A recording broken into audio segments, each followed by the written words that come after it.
Bonsoir, mesdames et messieurs, chers téléspectateurs TAS Art. Bienvenue dans l'édition du journal de la semaine.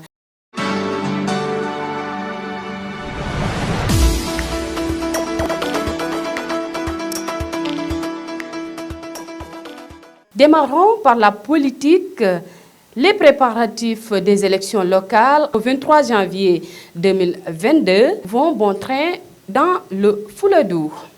C'est dans ce sens que les membres du parti l'UCS Union centriste du Sénégal ont tenu une assemblée générale dans un hôtel de la place pour la validation du bureau des cadres.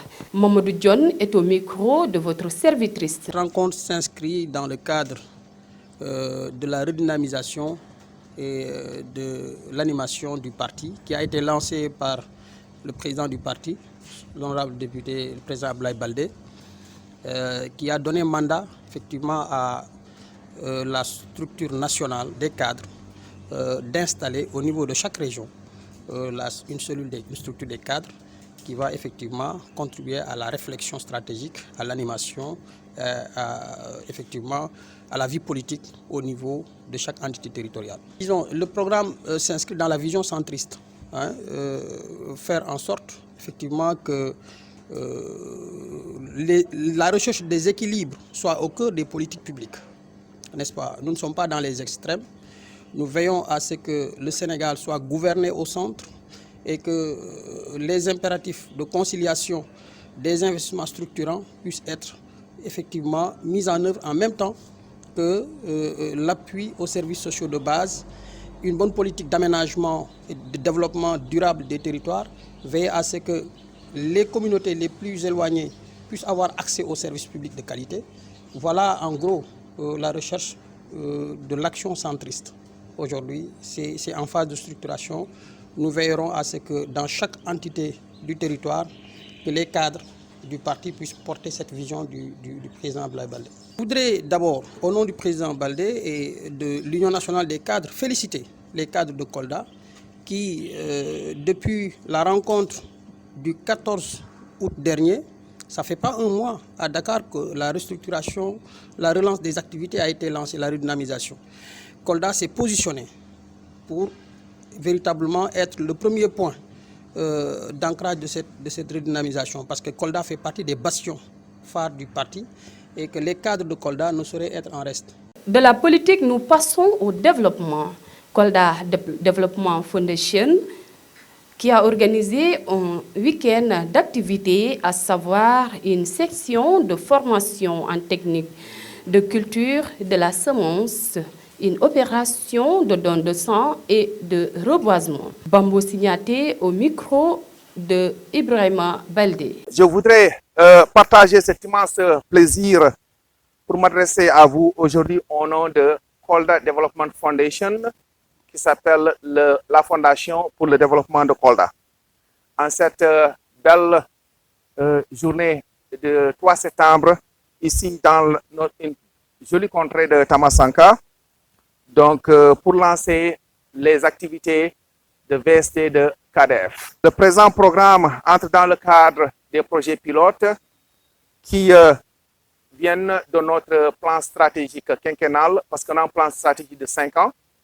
Donc, pour démarrer nos activités en 2021, nous avons choisi d'avoir des projets pilotes dans les 4 éléments de notre plan stratégique. Donc, nous voulons profiter de cette vacances scolaires, donc par la présence des étudiants, des élèves et autres composantes de la population koldoise, pour promouvoir le développement dans la région, d'inciter les Koldois à adhérer massivement au programme de CADEF et de promouvoir ensemble les valeurs citoyennes au sein de nos communautés.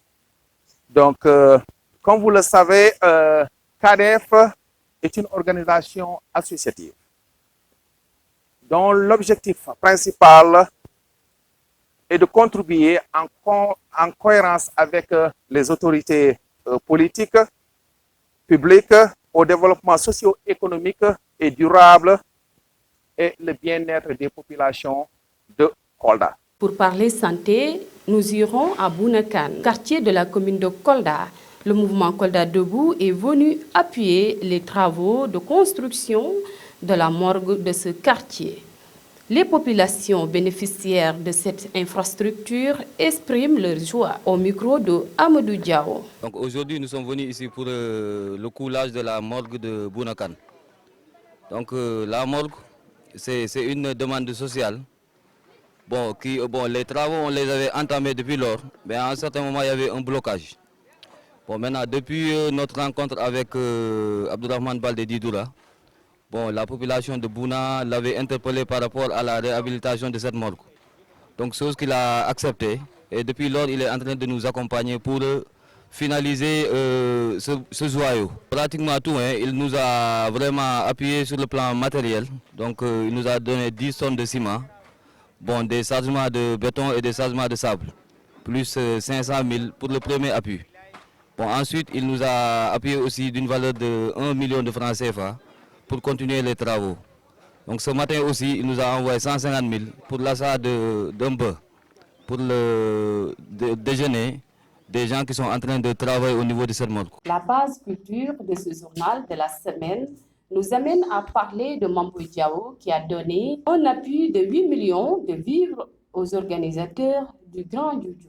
Kabouli Gaye, que nous écoutons à cet effet au micro de Maïmouna Diao. Merci beaucoup. Je voudrais auparavant remercier tous ceux qui, en tout cas, sont venus nous répondre dans le cadre de cette cérémonie officielle de remise symbolique d'un paquet en direction du Grand Juju.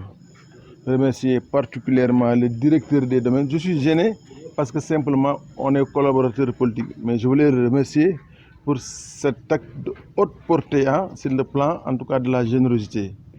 Mamboy, comme l'a indiqué tout à l'heure, son représentant, Abdourahmane Diallo, nous a, à plus d'un titre, fait montre, en tout cas, d'une disponibilité, d'une générosité constante. Parce que quand il s'est agi du Grand Juju, c'est depuis l'année dernière que Zatou et moi sommes mobilisés pour véritablement, nous sommes mobilisés véritablement pour organiser un Grand Juju. Et cela nous a permis de mesurer l'importance de continuer sur le plan culturel à porter haut le flambeau. La première demande est adressée au ministre de la Culture qui nous a répondu favorablement en nous mettant en rapport avec le directeur des Arts.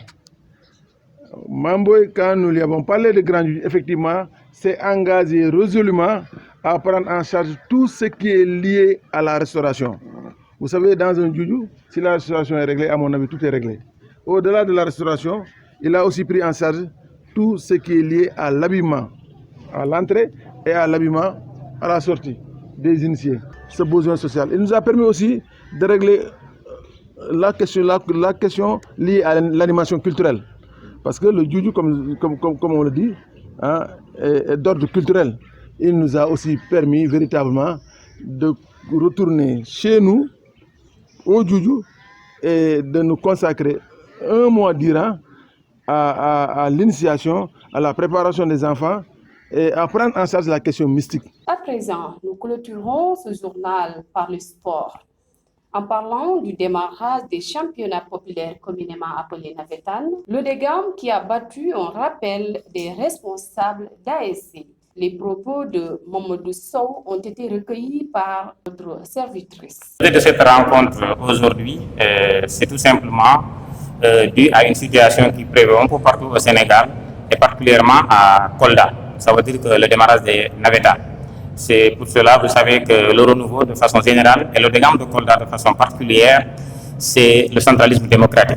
C'est-à-dire les décisions émanent de la base pour aller au sommet. Ce qui fait que nous avons convoqué tous les présidents d'ASC. N'oubliez pas que c'est les 3 zones de l'Odegam de Kolda de la commune qui sont là. Aujourd'hui, tous les présidents d'ASC étaient convoqués et tous les délégués des 3 zones, la zone R1, la zone R2 et la zone R3, pour partager par rapport à cette situation qui prévaut au Sénégal et particulièrement à Kolda. Ça veut dire que on n'est pas sans savoir qu'aujourd'hui, au moment où nous parlons, les autorités n'ont pas autorisé les navétanes à Kolda. Après plusieurs rencontres et disputes, elles n'ont pas autorisé. Et aussi, nous sommes tous au courant que la police ne va pas couvrir des navétanes, et ainsi de suite. Mais vu de tout cela, nous sommes réunis en toute responsabilité, discuter et prendre une décision. Au moment où nous parlons, la décision de l'ODEGAM de Kolda, que l'ODEGAM va compétir, c'est-à-dire qu'on va jouer les navétanes à Kolda, un peu partout dans le département, mais tout en mesurant ses responsabilités qui les encombrent.